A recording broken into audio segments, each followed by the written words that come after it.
Hello book lover, welcome back to my channel, or welcome if you're new here. My name is Kay, and today we're talking about the clean and Christian books that I read in the month of July.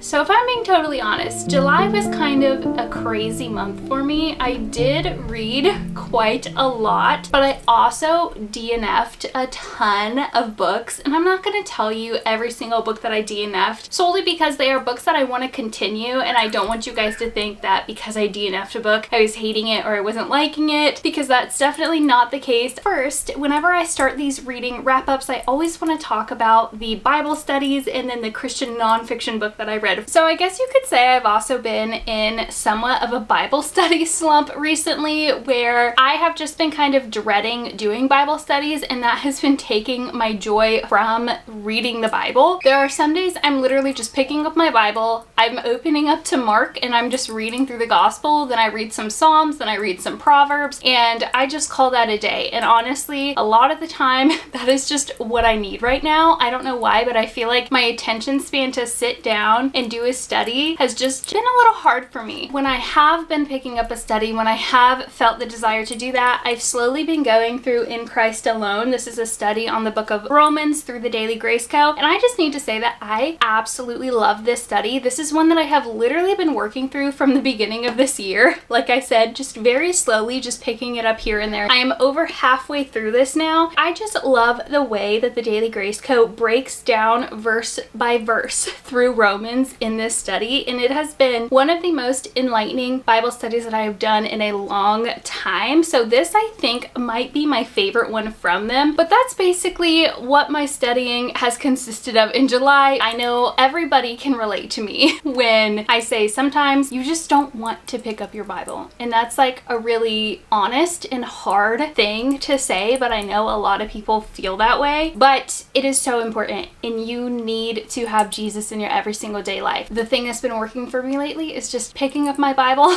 opening it up, and just reading through it and not worrying about taking notes and studying and stuff, because that I love doing when I study and read the Bible. But it's okay just to pick it up and just to read. You don't have to do all of these things. And I think on social media we see a lot of people sitting down taking notes through all of their Bibles and videos on how they study the Bible. And while it is super important to study and to know the context and to know all of those things, it is also really important just to read your Bible. So that is something I leaned into more in July, that I think I'll be leaning into over the next few months, and then just picking up a study when I actually feel the desire to do a study, because I don't think it is reading the Bible that my desire has been just kind of iffy on. I think it's doing studies that my desire has been kind of not wanting to sit and put in all of that extra work, when I just would rather sit down, read, and write in my prayer journal. But moving on to my Christian nonfiction book, I read The Hiding Place by Corrie ten Boom. I loved this so incredibly much, and this is a memoir where Corrie ten Boom is recounting the tale, which is a true tale, of how her and her family helped hide Jews and resistance workers during World War II. Her family owned this watchmaking shop in Germany, and they had hid and kept people safe there, but also created all of these connections to send people to other places that would keep them safe, also putting their own lives on the line for doing this. There's just so much that I could say about this book. I loved the memoir aspect of it. I loved feeling like I was reading a story, like there were characters and stuff, but knowing all of it was true was just incredible. And so hearing her basically tell me the story was so fascinating. The faith content in this book is just absolutely insane. I was talking with my friend Katrie about it, and she just said it so perfectly that I'm just going to say it again. Katrie said there are miracles throughout that entire book. There were just so many things that worked out so perfectly that if it had not been for the hand of God in this situation, they would not have made it out alive in the end. In the faith that these women put in God. And then Corrie also talked about moments that she was struggling, but her sister's faith was so strong. It was just so absolutely incredible. It is heartbreaking and heart-wrenching, but if you have never read The Hiding Place, and I feel like I'm one of the few people who had never read it, because when I hauled this book for my birthday, everybody was like, oh my gosh, this is the best book ever. And it was like the best book ever. I think this is my favorite nonfiction book that I've read this year. And because I loved the memoir style so much, I'm asking you if you have any Christian memoir style books that are nonfiction that you absolutely love. Please leave them in the comment section below, because I feel like that is more my cup of tea when it comes to nonfiction. I'm all for studying in like biblical self-help type of things, but I'd rather listen to that in like a podcast lifestyle wise. If I'm reading a book, I would rather hear somebody tell me their story, and this was just so good. Please leave me recommendations if you have any. This was 1,000,000% a 5-star book. Next, I'm moving into a classic that I read, and I actually just talked about this in my last reading vlog, so forgive me, I'm going to be rinsing and repeating a lot of the things that I said in there, but I read Jane Eyre by Charlotte Bronte, and this book kind of took me through a ride. I landed on a 4-star for it. I had a roller coaster of emotions and feelings. This story, you are following Jane. If you don't know what this is about, you're following her over like 20 years of her life, from the time she's like 11 years old, and in the end she's 31 years old, recounting all of her life story up until that point, essentially. Jane's childhood was full of a lot of hardship, a lot of heartbreaking hardship. When she is an adult woman, she ends up becoming a governess for a pretty wealthy family. This is a romance, kind of, but I did not like the romance in this book. I don't even know like how to explain my thoughts on Jane Eyre. So this had a lot of like gothic, spooky, Victorian era type of vibes. That is just not my cup of tea. That's just not my favorite. There was this scene in it, and I talked about this again in my last video, where over a couple chapters there is a palm reader fortune teller, and I basically put this book down for weeks after that because it bothered me so much. I don't like the witchcraft, I don't like palm reading, I don't like fortune telling. I don't care that it was a joke in this book. It came out to be a joke. Sorry if that's a spoiler, but I do feel like I need to say that because I don't know that I made that super clear in my vlog. It came out being a joke, but I still don't think that's a very funny joke. And there were lots of things in this book I just didn't find funny that I think were meant to kind of be humorous. All in all, there was great faith content throughout this book. In the end, there was a repentant heart, and I really enjoyed that aspect. I enjoyed the found family in the end of this book. I will say this is one of the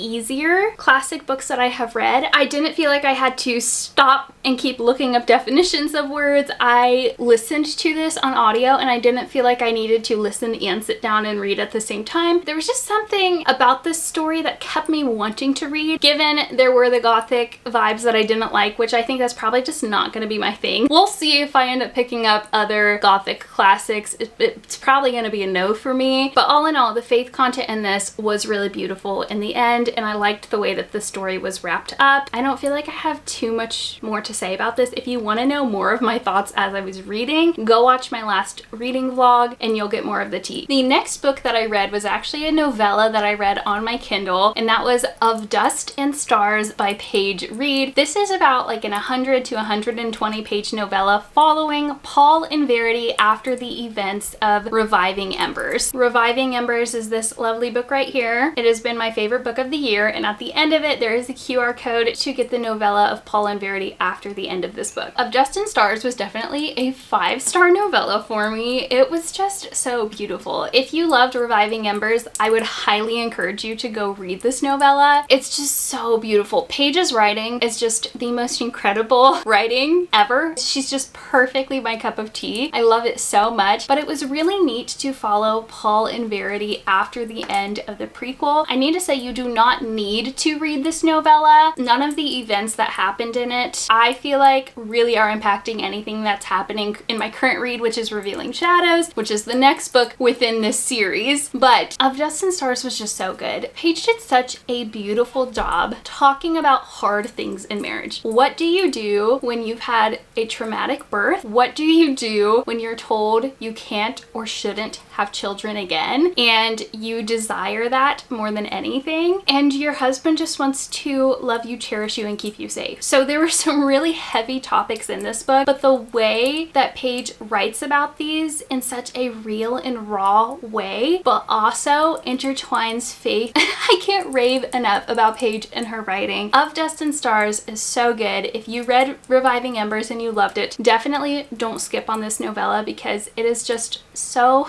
good. The next book that I read was Drops of Gold by Sarah M. Eden. This is the third maybe? Okay, so there's a prequel, book 1, and this is book 2 of the John Quill Brothers series by Sarah M. Eden. And in this book, you are following Marian and Leighton. Marian, in the beginning of this book, she's kind of running away from home to take on a position as a governess. And there is basically a mystery throughout this book of why Marian ran away from home and what she is doing being a governess, because she does not seem like she should be a governess. She seems very proper. So you get all of these questions about that. She is just so incredibly sweet to the little girl in this book, and I just adored their relationship so much. And so she is a governess for the daughter of Leighton John Quill. So Leighton has a wife that passed away several years prior when this little girl was only 6 weeks old, I think. And Leighton has become very reserved. He's very heartbroken. He has a lot of anger, bitterness, resentment towards his wife who passed away. There's just so much mystery in this book where you're just wondering what happened to her. She was so young. What happened in their relationship? Why does he seem to hold this resentment towards his daughter's mother? And again, a lot of hard, heavy topics that end up being revealed. I will, in the description box, at the very bottom of the description box, put trigger warnings for this book because some people might want to know what the situation was, but it would definitely be a huge spoiler if I just said it in the video. So if trigger warnings are important to you, scroll down to the description box for this book if you're curious what one of the things were. But in this book, you have lots of topics regarding grief. Both Leighton and Marian have lost parents and people that are very dear to them. I enjoyed this. I love Sarah M. Eden's writing.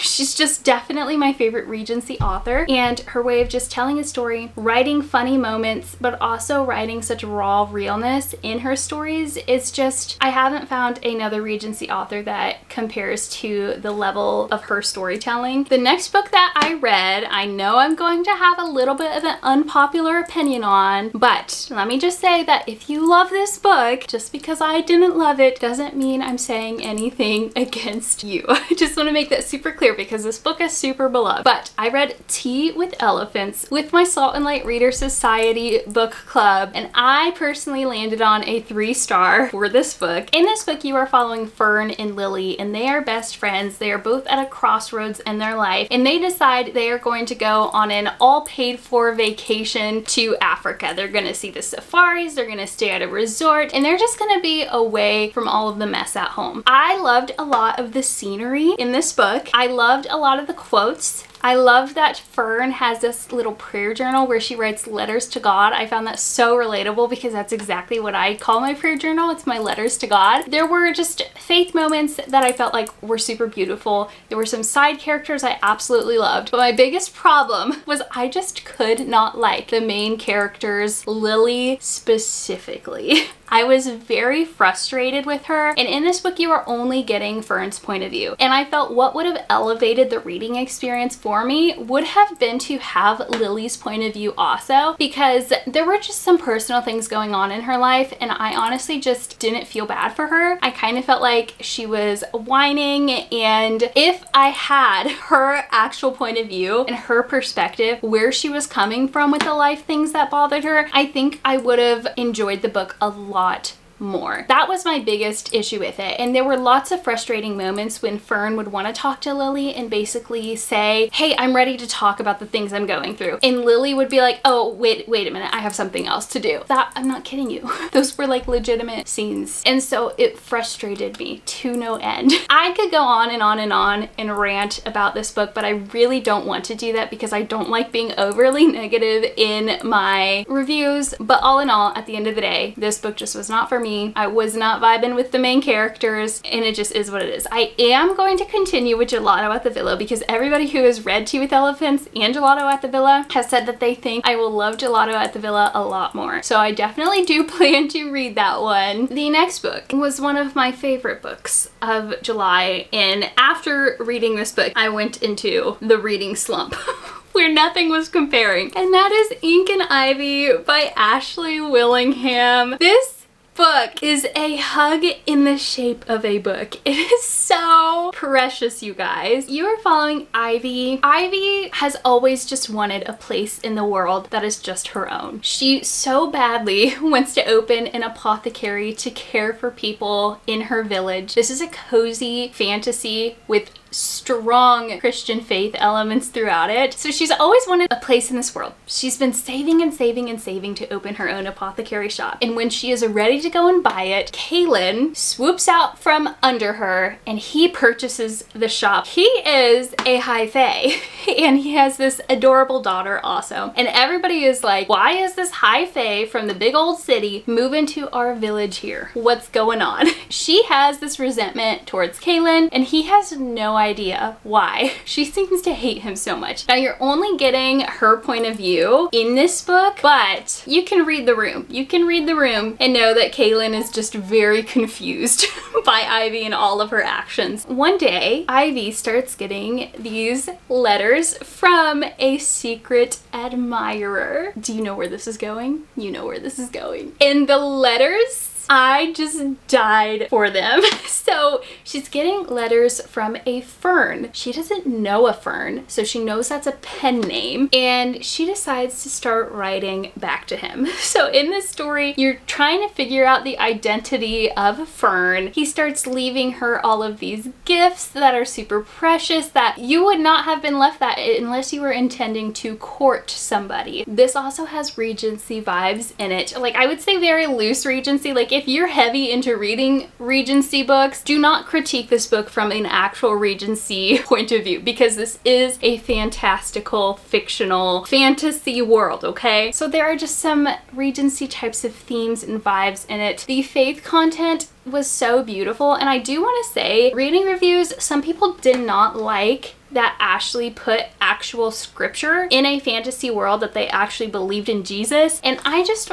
want to say what Ashley had said in her newsletter, and that is that God's truth is universal. It is for everybody. So within this fantasy world, she didn't really want to change it up. So basically what happened was these people from Earth traveled through a portal to Grace Haven and shared the gospel with them. And I just thought that was really fun and unique and cool. And I will never be upset.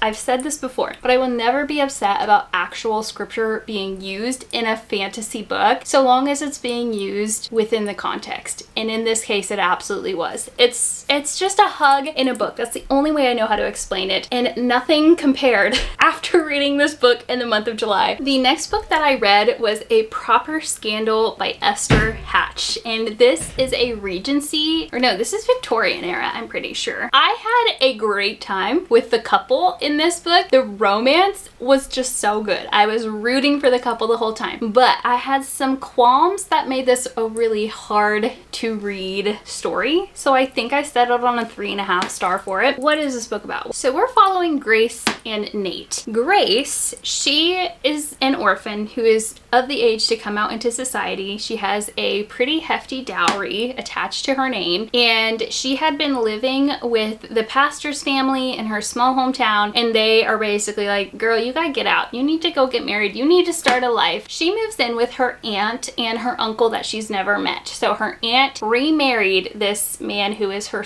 now non-blood related step uncle. So I just need to say that to make that clear. So when she shows up, so when she meets her aunt and uncle, her first impression is she's not very impressed. Her uncle is a rake, and if you don't know what that means, it's like a very gross man who uses women, and he's just commenting on her and her beauty and her figure, and he's making weird advances towards her. They can't have any women servants in their house because he clearly had this behavior towards them, and it was really disturbing for me to read, very uncomfortable. So the author did her job well at writing those scenes, but it was a little much for me. This uncle has racked up a lot of debt, and he decides, you are going to marry a relation of the man that I owe a lot of money to, so we can give your dowry to them. And she's like, I don't know what else to do. I have to do it. And so she pursues Nate. Now, Nate is a train station, I don't want to say owner, but he's like building railroads. I just really loved Nate. So Grace tries to put Nate in a scandal intentionally, so he will just have to marry her. That's the easiest way that she thinks she can secure this man's hand. So she meets him at a party and is like, hey, do you want to go for a walk in the garden with me? And he's like, do you usually go for walks with men you just met in the garden? And she's like, oh no, never. So things just aren't adding up to him. That's basically the story. She's trying to secure his hand, but of course they are falling in love throughout it. There was a pretty big plot twist at the end that I just was not seeing coming. All in all, I landed on a 3.5 star. I had a great time. The couple in this, their chemistry was just so good, and I just loved them. They made me laugh, and so that's what really made me keep reading. That is A Proper Scandal by Esther Hatch. The next book that I read was A Proper Pursuit by Lynn Austin. And this book started off real strong. This is right after I finished Ink and Ivy. I think I had stopped and started 3 or 4 different books before I settled on this one. And it was exactly what I needed for like a day and a half. And then I started getting real annoyed. So in this book, you're following, what is her name? You're following Violet. And Violet is being sent to Chicago to stay with her grandmother and her aunts. There is the Chicago World Fair going on. It is 1893. I knew nothing about the Chicago World Fair, and this book made me do some research, and it was a really interesting thing. So if you've never heard of the Chicago World Fair, I highly recommend look that up because that was really fun to learn about. Anyway, Violet goes to stay with her grandmother and 2 great aunts. What I loved about this book was the humor. It had me laughing out loud more times than I can count because the 3 women she was staying with all were so vastly different in personality. So you have her grandmother, who is a firm follower of Jesus. You have her aunt, who is a huge women's rights advocate. She's going on the marches. Her people are getting arrested in the streets. And then you're following her other aunt. I don't know if she has Alzheimer's or something like that. It was really sad. Moments with her were really sweet because she was just such a wholesome woman. She has some sort of memory loss. Her husband actually died in the war years prior, maybe 20 years prior, and she just keeps waiting for letters from him. She keeps talking about her husband, and it's just like heartbreaking and sad. But she was like also the most sound voice in the book. Oh wait, there was also another aunt who was trying to put her on the marriage market to get her married into high society. So that was another thing that was going on, and that was like that other aunt's only ambition. So in Chicago, Violet ends up meeting 3 different men, and she's trying to figure out, who should I pursue? Who should I marry? These are all the options, but nobody is like perfect for me, that kind of thing. And so Violet, she was a hot mess express. Oh, and also, like, she was told that her mother was dead, and she finds out that her mother is not dead in the beginning of this book, and that her mother lives in Chicago. So she's also going on this side quest trying to find her birth mother to figure out what was going on. So there's a lot happening. It was very well written. I really love Lynn Austin's writing, but I think my biggest problem with this was just I found moments with Violet where she was just so incredibly immature and tried to pass it off as, you know, she's like a 20-year-old character going into society. She doesn't really want to get married, but she's being forced to. But I don't know, there was just something about her character that I didn't absolutely love. There were moments and things about her that I did love. Oh, and there was also like this scene in this book that bothered me because she and her aunt basically pulled out some like candles, basically set up this ritual where I think they had like acorns or kernels or something, and each one she designated to one of the men that she was pursuing, and whichever one popped stopped is the one that she was supposed to marry. And there was also something like if she went down the stairs backwards holding a candle and turned and looked in the mirror, she should see the face of the man that she loves, or that would be her husband. So there's some like old wives' tale-y stuff in here, and old wives' tales are one thing that I'm like, you know, it can just be fun, but putting the candles in the mix, and I think there was an incantation she was supposed to say for these things to work, it got a little witchcrafty there for me, and so I did not love that. Like, it just totally threw me off from the rest of the story. So that was, I think, one of the immaturity things in it, but I don't know how to explain this book. It was so fun, unique, so different, but I just didn't love Violet, and the witchy element just threw me off, as always. Like, why do we have to throw this into books? I just don't understand. All in all, I did enjoy my time reading this. The final book that I read in July was A Most Unfortunate Happenstance by Esther Hatch. So this book I read on Kindle Unlimited.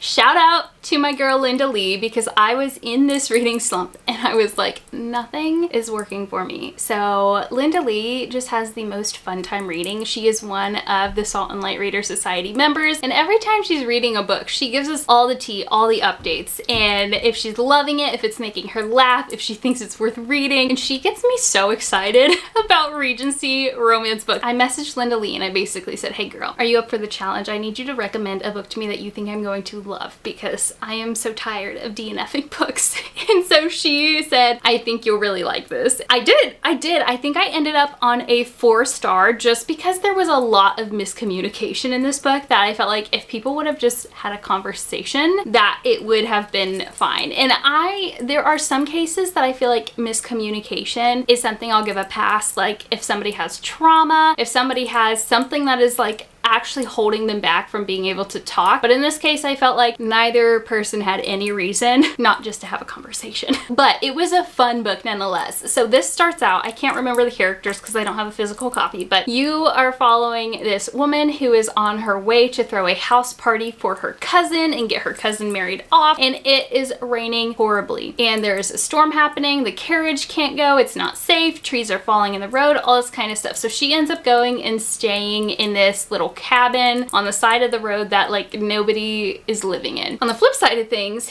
you are following the captain, and I can't remember his name, but Captain, that's what we're gonna call him. He is returned home from the military, and he is heading to catch the hand of a woman he promised to marry like 6 years prior. And so he's finally home, he's returning to her, and he is going to ask for her hand in marriage. They're gonna live happily ever after and all this stuff. Well, the storm catches him too, and he needs to take shelter, and he finds this abandoned cabin on the side of the road. So the beginning of the book, you're starting immediately with scandal. You cannot stay alone overnight in a cabin with somebody you've never met. You just can't do that in the Regency era, okay? You can't do that. The main woman, she realizes that this man who stumbled into the cabin is really sick, and she thinks he is going to die. And so she is like, okay, what do I do? She starts taking care of him, and he's like half delusional, and she literally thinks he's on his deathbed. And she's just like, I'm here, like I'll stay with you. And she's just trying to like feed into his delusions, because she's like, this is the kindest thing I can do. This man's gonna die in my lap. And then he kisses her in his delusion, and she's like, wait a minute. It just goes from there. Well, they leave the next morning. Everything is all good, sunshine, rainbows. They're like, hey, we're just gonna forget this ever happened. You're not dead. I'm glad you're alive, but see ya. They get to this house party, and she doesn't realize her cousin is the woman that the captain had promised to marry. That was a lot.